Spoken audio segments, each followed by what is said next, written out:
BA, BCom, BSc, MA, MCom करें विश्व की सबसे बड़ी यूनिवर्सिटी इग्नू से। सॉल्व असाइनमेंट्स और गाइड बुक्स प्राप्त करें। संपर्क करें Mahakal computers, DAV PG college के पास, पंच मंदिरा मोड़ से दाहिने, Siwan. RS James and jewellers, जहां आपके लिए हॉलमार्क जेवर एक से बढ़कर एक डिजाइनों में उपलब्ध हैं। वहीं लेनी हो गोल्ड, डायमंड या चांदी के जेवर तो आज ही चलें सिर्फ और सिर्फ RS जेम्स एंड ज्वेलर्स। सबसे विश्वसनीय shop, Lal palace, station road, Siwan. Mobile number 9572658649 और 7979869474। नमस्कार, ATN लाइव में आपका स्वागत है और मैं कैलाश कश्यप एक नई चर्चा के साथ आपके सामने मौजूद हूं। और आज हम चर्चा करेंगे राहुल गांधी की भारत जोड़ो यात्रा को लेकर के। राहुल गांधी की जो भारत जोड़ो यात्रा है, जैसे जैसे वो शुरू हुई और आज ये यात्रा दिल्ली से शायद अब समाप्त हो चुकी है और उत्तर प्रदेश में प्रवेश करने वाली है या कर चुकी है जब हम ये चर्चा कर रहे हैं। लेकिन लगभग ये 3000 किलोमीटर का जो राहुल गांधी ने जो पैदल सफ़र किया, ये हमें लगता है कि ये एक चर्चा का विषय बना हुआ है। भारत जोड़ो जो सत्ता पक्ष के लोग हैं भारतीय जनता पार्टी के, उनका कहना है कि भाई भारत जोड़ो यात्रा नहीं, ये भारत तोड़ो यात्रा है। और बहुत सारी बातें उनकी तरफ से लगातार उनके जो स्पोक्समैन हैं वो टीवी चैनलों पे बैठते हैं और कई तरह की बातें।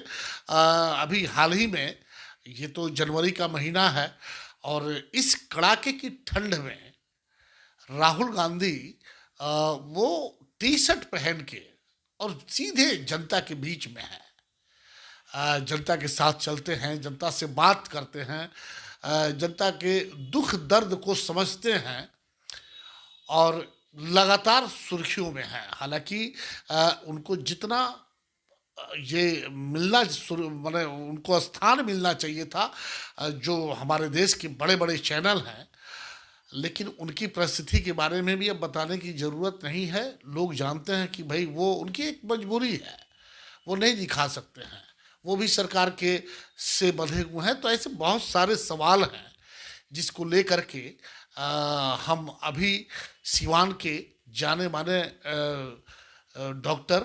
डॉक्टर एहतसाम साहब के पास बैठे हुए हैं। और आपको बता दें कि वो कांग्रेस के एक लीडर भी हैं, कांग्रेस के बिहार प्रदेश के जो कांग्रेस के डेलीगेट हैं, तो हम उनके पास बैठे हुए हैं। और हमारा पहला सवाल यही होगा कि राहुल गांधी की जो भारत जोड़ो यात्रा है, क्या उससे बीजेपी डर गई है?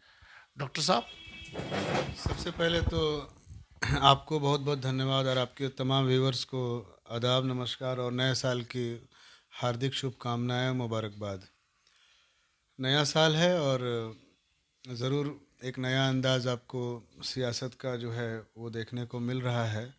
नया अंदाज़ इसलिए कहे कि अभी आपने कहा मीडिया वाले नहीं दिखा रहे, लेकिन अब और कीजिए 2 दिन से मीडिया वाले दिखा रहे हैं।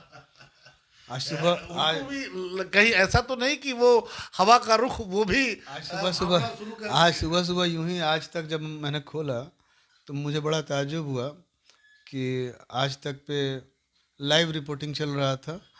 मैं शॉक्ड हो गया कि ये कैसे हो गया।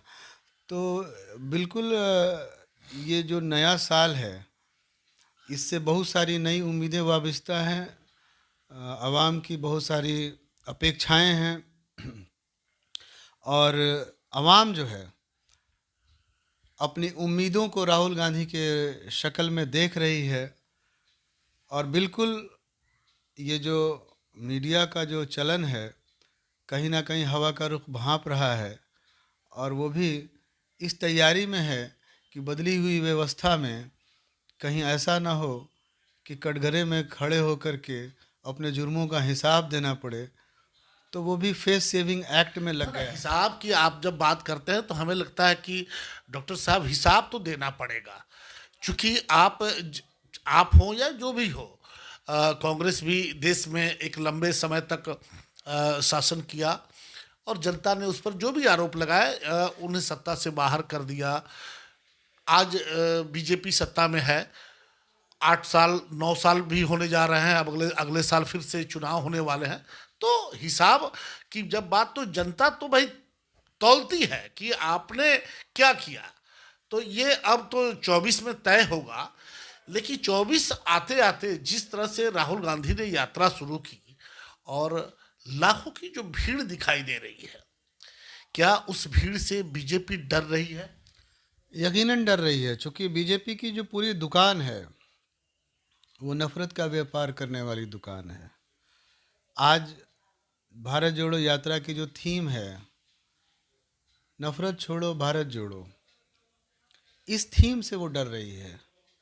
बीजेपी इसलिए भी डर रही है कि जब से राहुल गांधी ने लाल किले से कहा कि आज हमारे मुल्क के जो इलेक्ट्रॉनिक चैनल हैं 24 घंटे उनके पास बहुत सारे मुद्दे हैं, शिक्षा व्यवस्था के मुद्दे हैं, यूनिवर्सिटी के कोर्सेज जो हैं वो सही समय पर पूरे नहीं आ रहे हैं, उसके मुद्दे हैं।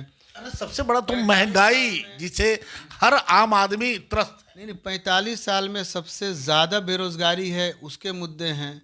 हमारे यहाँ जो इंजीनियर बन के निकल रहे हैं वो कहीं मामूली मजदूरी कर रहे हैं, वो मजदूर उनकी नौकरी छोड़िए मजदूरी कर रहे हैं, जो बीटेक निकल रहे हैं वो मजदूरी कर रहे हैं, उनके मुद्दे हैं।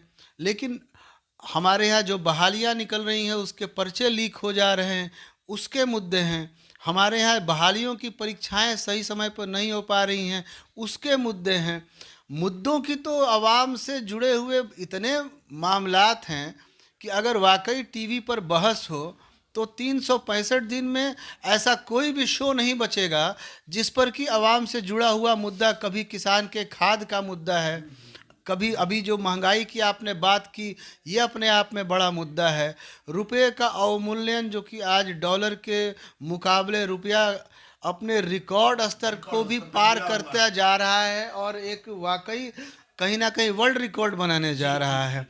पेट्रोल और पेट्रोल केमिकल्स तमाम जो कि वस्तुएं, एलपीजी सिलेंडर वगैरह वगैरह, जो कभी 400 रुपये में आया करते थे, 50 रुपये में जो डीजल आया करता था, जो 55 रुपये 60 रुपये में पेट्रोल आया करता था, आज आसमान पर जा रहा है। कभी 5 रुपया 2 रुपया 1 रुपया की वृद्धि पर यही टीवी चैनल वाले हंगामा खड़ा कर दिया करते थे। तो बिल्कुल मुद्दों की कमी नहीं है, लेकिन अब भाजपा का जो पूरा का पूरा खेल इसी बात पर था कि हम लोग 24 घंटा टेलीविज़न पर मुर्गा लड़ाने का काम करें, हिंदू मुस्लिम करें, ताकि राहुल गांधी ने जो कहा कि जो पाकिट मार होता है, जब आपको पाकिट मारना होता है तो पहले वो आपका ध्यान इधर भटकाता है, फिर उधर भटकाता है, और फिर आपका कब पाकिट मार लिया जाता है, जब आप घर आते हैं तब एहसास होता है कि आपका पाकिट मार लिया गया। तो भाजपा ने कहीं ना कहीं भारत की जनता की उसी प्रकार से पाकिटमारी की है, जिस तरह से कि एक ट्रेंड पाकिटमार जो है, पाकिटमारी करने का जो हुनर दिखाता है, उसी हुनर का इस्तेमाल इस पार्टी ने अपनी सियासत को पाने के लिए, हुकूमत को पाने के लिए, पब्लिक के ध्यान को 24 घंटा आप टेलीविज़न जब खोलिए, कभी आपको लव जिहाद दिखाई देगा, कभी आपको बुरके पर डिबेट दिखाई देगा, कभी आपको अलग अलग ऐसे अलौकिक प्रकार के डिबेट दिखाई देंगे कि जैसे कि उस मसले को अगर हल कर लिया जाए तो वाकई में भारत विश्वगुरु बन जाएगा। आपको भी आपकी डॉक्टर साहब, आप जी बिल्कुल अफसोस होता है कि भाई मुद्दों को छोड़ करके ये बरगलाने की बात होती है, लेकिन सवाल ये उठता है कि जिस तरीके से ये सिस्टम जो बना हुआ है, ये 8 सालों से 9 सालों से ये लगातार चल रहा है, और जिस तरह से राहुल गांधी ने वो सड़क पे उतर करके एकदम आम आदमी के साथ चलना शुरू किया, और जब लाखों की भीड़ आती है उनके साथ, तो आपको नहीं लगता कि जनता ये जो सिस्टम चल रहा है अब उससे ऊब गई है, या फिर यूं कहें कि जनता अब उस सिस्टम को थोड़ा थोड़ा, ज़्यादा नहीं लेकिन थोड़ा थोड़ा समझ रही है कि भाई ये क्या कर दिया। ये बिल्कुल जो आपने कहा कि पाकिट मार पहले माहौल बनाता है, तो उस तरह से जनता अपने को ठगा महसूस कर रही है, और यही कारण है हमें लगता है अब क्या पता आपका क्या कि यही वो वजह है कि आज उन्हें राहुल गांधी में एक अपना नेता दिखाई दे रहा है और वो भीड़ के शक्ल में वो राहुल के साथ चल रही है। देखिए, राहुल गांधी को अगर आप शुरू से देखते हैं तो राहुल गांधी शुरू से जनता के नेता रहे हैं।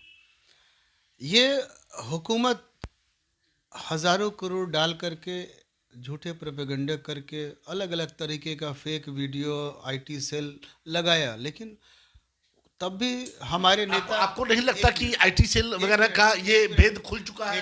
हाँ, वही मैं कहना चाह रहा था। उसके बाद भी राहुल जी चुप रहे, लेकिन हद तो तब हो गई कि जब विपक्ष के नेता पार्लियामेंट में खड़े होकर के जब बोलना चाह रहे थे तो इस हुकूमत ने उनके माइकों को ऑफ करना शुरू कर बड़ी दिया। शर्मनाक बात क्या ऑफ करना शुरू कर दिया। अब आप बताइए कि पार्लियामेंट ही एक ऐसी जगह है जहां से कोई चुना हुआ प्रतिनिधि जनता के मुद्दों को उठा सकता है। वो अधिकार इस हुकूमत ने जनता के प्रतिनिधियों से छीनना जब शुरू कर दिया तो सिवाय सड़क पर उतरने के दूसरा कोई चारा नहीं बचा। और जब राहुल जी सड़क पर उतरे तो यही हुकूमत के लोग कह रहे थे यात्रा 2 दिन चलेगी, 5 दिन चलेगी, 1 हफ्ते चलेगी, 10 दिन चलेगी, राहुल जी छुट्टी पे चले जाएंगे और इससे चलेगी वैसे चलेगी।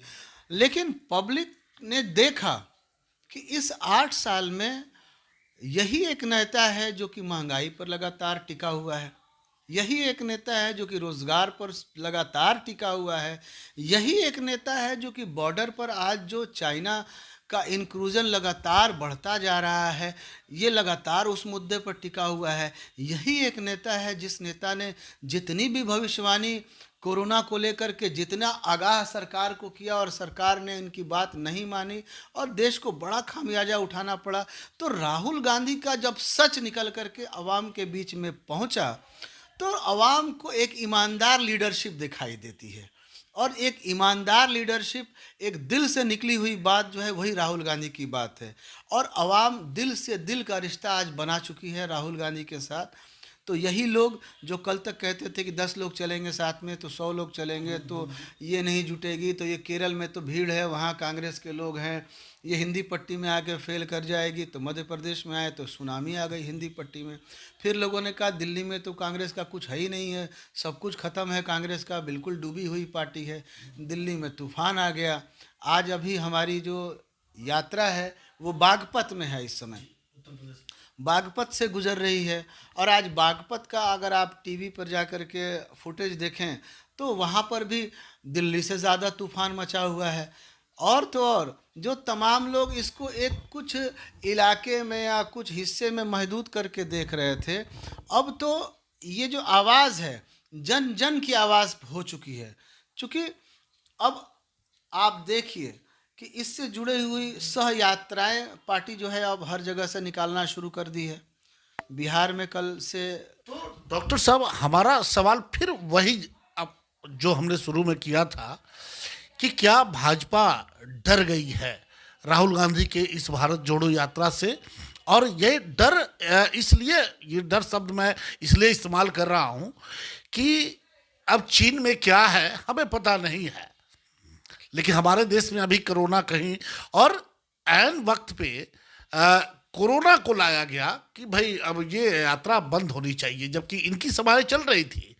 तो अब इससे एक जो सोशल मीडिया पे बहुत सारे बड़े बड़े अब पत्रकार भी आ गए हैं, क्योंकि लोगों को जो पत्रकार हैं, जो अच्छे पत्रकार हैं, जिनको देश की चिंता है, वो किसी के गुलाम बन के नहीं रहना चाहते। तो वो जब चर्चा करते हैं तो उसी का हम लोग भी थोड़ा सा देखते हैं कि क्या भाजपा डर गई है और इसी की वजह से ये कोरोना महामारी का फिर से रोना रोया गया। हाँ, निश्चित तौर से, यकीनी तौर से ये जो यात्रा है अब अवामी तहरीक जन आंदोलन की शक्ल में बदल चुकी है।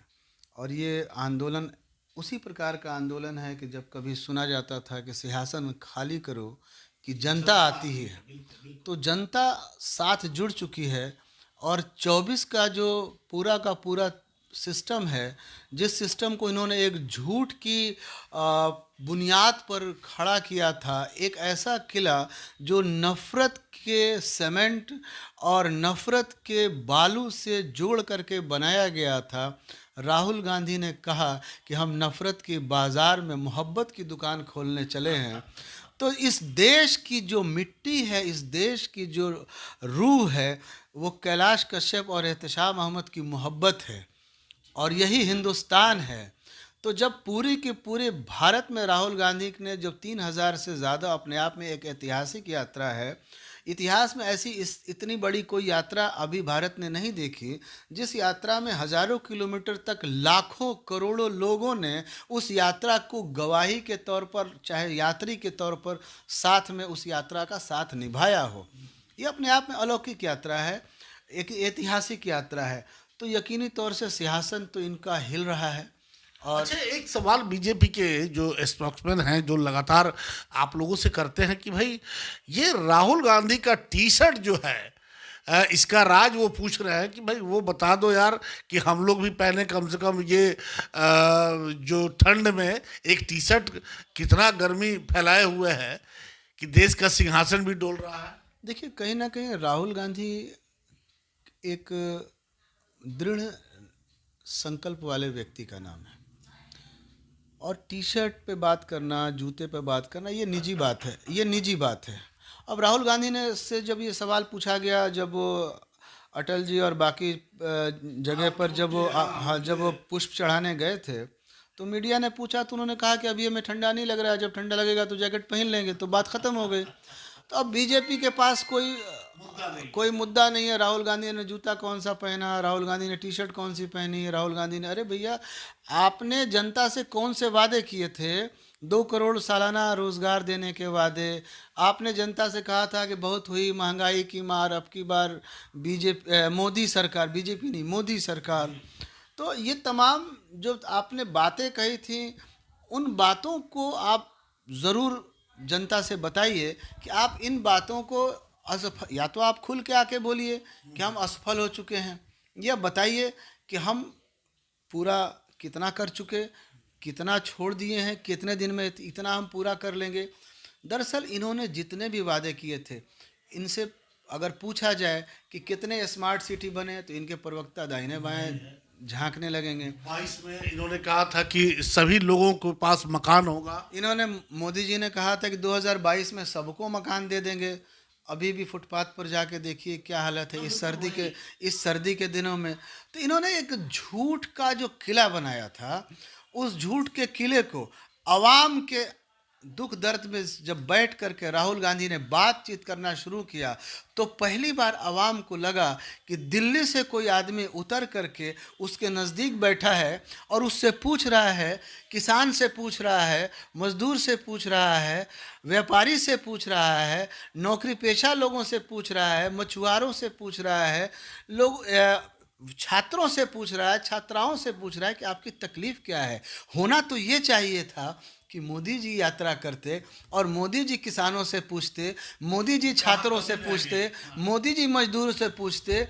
मोदी जी तो कहते हैं हमारी तपस्या में कमी रह गई थी, इसलिए किसानों का आंदोलन पर कह रहे कि भाई आपने तो पूरा का पूरा भारत को बेचने का इंतजाम कर लिया था। साहब, एक अब अंत में एक छोटा सा सवाल है हमारा कि जिस तरह से बीजेपी दिल्ली एमसीडी में हारी, उसके बाद से ये जनता ने आपको हिमाचल में उसे नकार दिया, इसको क्या माना जाए कि बीजेपी की, और 24 में अब लोकसभा के चुनाव होने वाले हैं, 23 में भी कई हिंदी भाषी, हमें लगता है कि शायद 3 क्षेत्रों का जो है विधानसभा का चुनाव है, लगभग 6-7 चुनाव होने वाले हैं। तो ये क्या माना जाए कि बीजेपी की अब उल्टी गिनती शुरू हो चुकी है? बीजेपी तो हर जगह से हारी। बीजेपी बंगाल में हारी, बीजेपी मध्य प्रदेश में हारी, बीजेपी हिमाचल में हारी, बीजेपी अभी आप कह रहे हैं एमसीडी में हारी। दिक्कत क्या है? बीजेपी मणिपुर में हारी, बीजेपी त्रिपुरा में कुछ सीटें ले करके दाएं बाएं करके हुकूमत बना लेती है, मणिपुर में किसी भी तरह से मैनिपुलेट करके हुकूमत बना लेती है, मध्य प्रदेश में खरीद फरोख्त करके हुकूमत बना लेती है। तो बीजेपी जीतने वाली पार्टी तो कभी रही ही नहीं है। हाँ, लोकसभा में इन्होंने झूठा ख्वाब दिखाया और उस झूठे ख्वाब के बहकावे में आवाम फंस गई, लेकिन उसके बाद के जितने चुनाव हैं अगर आप उनको गौर से देखिए तो आपको पता होगा कि मध्य प्रदेश में ये हारे थे। अभी बंगाल में इन्होंने बहुत ज़्यादा मीडिया हाइप था कि इतनी सीटें लाएंगे, तो ये मुसलसल आपको जो भी आपके सामने एग्जाम्पल्स हैं, एक इन्होंने वाकई लैंडस्लाइड अगर कहीं जीता है तो उत्तर प्रदेश को छोड़ करके, और अभी एक गुजरात को छोड़ करके, अधिकांश चुनाव तो ये हार ही रहे हैं। तो इनके पीछे सिर्फ और सिर्फ एक प्रचार और नफरत का प्रचार, एक झूठ का प्रचार। ये झूठ और नफरत बहुत दिनों तक चलने वाला नहीं है और इनकी हवा निकल चुकी है। और ये जो 24 है ये यकीनन एक परिवर्तन का साल है और यहाँ से अब इनको जाना होगा, और जाने के बाद से इनको वापस पश्चाताप जनता के बीच में बरसों बरस पश्चाताप करना होगा कि इतने झूठ आज जो हालत है अवाम की। व्यापारियों ने जीएसटी के बारे में पूरा का पूरा सिस्टम इतना कोलैप्स हो गया है, इंडस्ट्रियां बंद हो गई हैं, नोटबंदी से स्थिति ख़राब इतनी हो गई कि जो गुड़गांव दिल्ली के आसपास की फैक्ट्रियां सारी बंद हो गई। हमारे सिवान में कितने छोटे छोटे काम थे उसमें अधिकांश काम बंद हो गए, अधिकांश काम प्रभावित हो गए। आज महंगाई चरम पर है और आज भी दैनिक मजदूरी जो एक मजदूर की है वो 400 से बढ़ करके 450 पर है, जबकि जो आटा का जो कीमत है, आटा जो 20 रुपया का, 18 रुपया का, 16 रुपया का मिलता था वो अलग अलग रेट से होते हुए अभी 40 के आसपास पहुंच गया। दाल की कीमत आप देख लीजिए 150, 200, 250 तक पहुंच गई। सरसों का तेल का कीमत, लेकिन विडंबना तो यह है कि बीजेपी महंगाई मानती ही नहीं है, बोले कि नहीं ये महंगाई तो है ही नहीं। अब तो ये रिक्शे वाले से आप पूछ लीजिए कि 2019 में जब उसने बीजेपी को वोट दिया था तब उसकी रोजाना की आमदनी कितनी थी और अभी वो कितना कमा रहा है। अगर रिक्शा वाला कहता है कि आज वो 1 लाख रुपया महीना, 50,000 रुपया वाला महीना या 30,000 रुपया महीना कमा रहा है, तब तो निश्चित रूप से महंगाई को हम लोग माने नहीं है। बिल्कुल हम इसको माने कि अब बीजेपी की उल्टी गिनती शुरू हो चुकी है। बीजेपी के पाप का घड़ा भर चुका है। बीजेपी ने बहुत पाप किए हैं, जनता से बहुत झूठ बोला है, ये पाप है। सबसे बड़ा पाप तो ये पाप है। छात्रों का करियर बर्बाद करने का पाप, व्यापारियों के व्यापार बर्बाद करने का पाप। कितने व्यापारियों ने आत्महत्या कर ली, कितने लोगों ने नोटबंदी के बाद आत्महत्या कर ली। आपने कहा कि काले धन आएंगे, आपने कहा कि सर्कुलेशन से हम जो काला धन है वो निकालने के लिए नोटबंदी कर रहे हैं। आरबीआई की आप ही की रिपोर्ट है, कहती है कि जितना पैसा जारी हुआ था सारा पैसा जमा हो गया। कहाँ से काला धन, कौन सी बात है? आपने कहा था कि अगर राम राज नहीं आया 40 दिन के अंदर तो किसी चौराहे पर हमको बुलाइएगा, हम उस चौराहे पर पहुंच जाएंगे, आज जो चाहिएगा वो सुलूक कीजिएगा। कौन से चौराहे पर आना चाहते हैं मोदी जी, आज ये तो बता दें। आज तक मोदी जी ने नहीं बताया कि हम फलाने चौराहे पर आ रहे हैं, किसी को नोटबंदी या फलाने चीज़ से परेशानी हो तो हमसे बात कर ले। तो ये झूठों के सरदार हैं। ये कहते हैं ना कि बेहतरीन झूठा पार्टी, बेहतरीन झूठा पार्टी। एक नया नाम आपने दे दिया। हाँ, भाजपा का जो एक्चुअल जो नाम, वाकई इसने नाम जो बीजेपी रखा है ना, बहुत कुछ सोच समझ के रखा है। बेहतरीन तरीके से झूठ बोलते हैं। ये बेहतरीन झूठा पार्टी है। ये झूठ को इतने खूबसूरती से बोलते हैं कि हमारी भोली भाली आवाम, उनको लगा कि अच्छे दिन आएंगे, उनको लगा कि हमारा मुजफ्फरपुर स्मार्ट सिटी बन जाएगा, उनको लगा कि बिहार में अचानक डबल इंजन की सरकार बनी थी, अचानक पता नहीं स्पेशल पैकेज और क्या क्या मिल जाएगा। इतने झूठ बोलने वाला बहुत सारी हुकूमतें आई हैं, बहुत सारी बातें हुई हैं। ये बहुत अच्छा। हाँ। इतने झूठ बोलने वाली हुकूमत, अगर भारत का इतिहास लिखा जाएगा तो इतनी झूठ बोलने वाली, इतने ज़्यादा पाप करने वाली ये पहली हुकूमत है और भारत की आवाम इस पापी हुकूमत को निश्चित तौर से हराएगी। बिल्कुल। आपने देखा कि अभी डॉक्टर एहतसाम साहब से हमारी बातचीत हो रही थी। राहुल गांधी की भारत जोड़ो यात्रा को लेकर के। लेकिन जैसे जैसे ये चर्चा आगे बढ़ी और चुनाव पे, चूँकि 2024 में लोकसभा के चुनाव होने वाले हैं और उस पर अब सारा फोकस हर पार्टी का उसी पे है।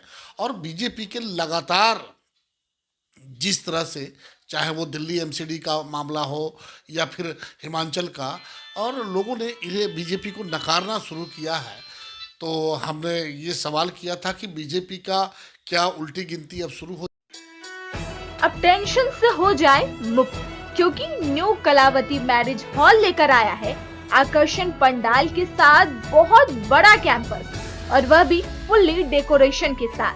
शादी, विवाह, मीटिंग या अन्य किसी भी अवसरों पर आज ही बुकिंग करें new Kalavati palace marriage hall, Pakdi Bangali पकड़ी मोड़ से 1100 मीटर पूर्व सिवान।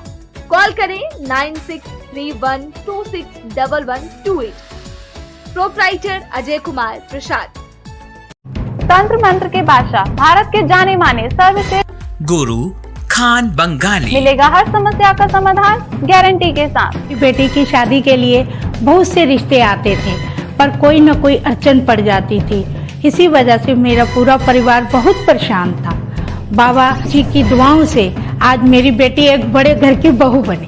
भटको चाहे जहां, काम होगा सिर्फ यहां। गृह कलेश, कर्ज मुक्ति, प्रेम विवाह, जादू टोना, पति पत्नी में अनबन, सौतन या दुश्मन से छुटकारा, विदेश यात्रा में रुकावट, फिल्मों में प्रवेश और कोर्ट कचहरी जैसी समस्याओं का समाधान। गुरु खान बंगाली, घर बैठे पाएं समाधान। अभी कॉल करें 8482777903। गुरु खान बंगाली।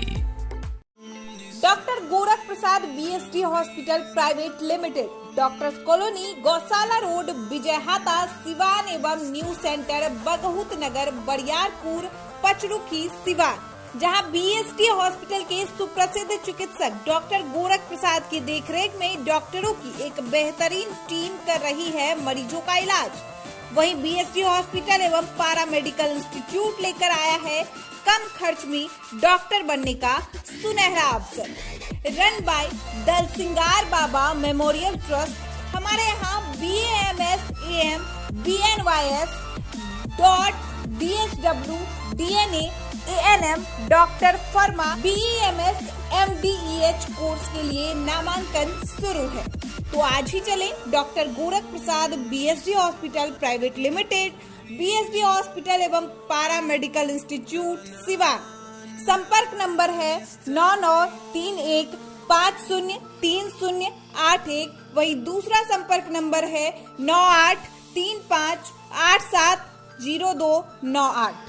शादी, विवाह या अन्य किसी भी शुभ अवसरों के लिए खुल गया सबसे अलग, सबसे खास तुलसी वाटिका मैरिज हॉल। कैटरिंग सर्विस लाल कोठी के पास, बबुनिया रोड, सिवान। एंगेजमेंट, शादी, विवाह या अन्य किसी भी फंक्शन पर आपके इंतजार में सज धज कर तैयार। आज ही बुकिंग करें तुलसी वाटिका मैरिज हॉल। कैटरिंग सर्विस लाल कोठी के पास, बबुनिया रोड, सिवान। कॉल करें 9155449900। हमारा व्हाट्सएप नंबर है 8651222211। एम्स नई दिल्ली व सफदरजंग नई दिल्ली के सीनियर डॉक्टर अब आपके शहर सिवान में। डॉक्टर उमेश, नवजात एवं शिशु रोग विशेषज्ञ, चिकित्सा पदाधिकारी, सदर हॉस्पिटल सिवान। डॉक्टर उमेश जो आपके बच्चों का कर रहे कुशल व बेहतरीन इलाज। सुशीला देवी हॉस्पिटल, डॉक्टर उर्मिला अखौरी के सामने, hospital road, Siwan. Mobile number 9199720654 और 7250722154। अगर आप चर्म रोग, गुप्त रोग या यौन रोग से परेशान हैं और बार बार डॉक्टर बदलने के बाद भी इस बीमारी से छुटकारा नहीं हो पा रहा है, तो समुचित व अस्थायी इलाज के लिए डॉक्टर सृष्टि सिन्हा से मिलिए, जो सिवान जिले की एकमात्र प्रसिद्ध महिला चर्म रोग, गुप्त रोग एवं यौन रोग चिकित्सक है। यहाँ आंखों के नीचे कालापन एवं सूजन, कुष्ठ रोग, बाल गिरना, सफेद दाग, पिंपल्स, दाग धब्बे, लेजर सेवा, अनचाहे बाल एवं तिल निकालने, गालों के गड्ढे भरना, छाल रोग एवं अन्य चर्म रोग, गुप्त रोग व यौन रोग का इलाज किया जाता है। हमारा पता है डॉक्टर AK सिन्हा के समीप, फतेहपुर दुर्गा मंदिर, hospital road, Siwan. Mobile number है 8406 68903665। आहाना हॉस्पिटल, डॉक्टर दिनेश कुमार सिंह, नवजात एवं शिशु रोग विशेषज्ञ, 24 घंटे इमरजेंसी सेवा उपलब्ध, OPD, NICU, general ward and single room, सभी प्रकार के टीकाकरण, CPAP, central oxygen supply system, radiant warmer, LED, phototherapy, monitor, infusion pump की सुविधा उपलब्ध। Aahana hospital, doctor Dinesh Kumar Singh, surgeon lane, Sai अस्पताल के सटे, पकड़ी मोड़, Siwan. BNP max memorial multi speciality hospital, जहां पे डॉक्टर इमरान खुर्शीद जो कि एमबीबीएस एमएस ऑर्थो हैं। डॉक्टर साहब हड्डी रोग विशेषज्ञ हैं। जी हाँ, हमारे यहाँ दूरबीन विधि द्वारा हड्डी के समस्त ऑपरेशन जैसे जोड़ प्रत्यारोपण, दूरबीन विधि द्वारा घुटने के तार बदलना, दूरबीन द्वारा कंधे का operation, Bankart repair, rotator cuff repair, छोटे चीरे द्वारा स्पाइन की सर्जरी और कंप्यूटर द्वारा बिना चीरा के हड्डी का ऑपरेशन किया जाता है। अगर आप परेशान है किसी भी फ्रैक्चर या हड्डी रोग से तो आज ही मिले डॉक्टर इमरान खुर्शीद से, जो कि एमबीबीएस और एमएस ऑर्थो है। पूर्व चिकित्सक, फोर्टिस एस्कॉट हॉस्पिटल, नई दिल्ली। हमारा पता है doctor Imran Khurshid, BNP max memorial multi speciality hospital, Vishwanath market, अस्पताल रोड, सिवान। अधिक जानकारी के लिए संपर्क करें। हमारा संपर्क नंबर है 9821 923982 या फिर 7903।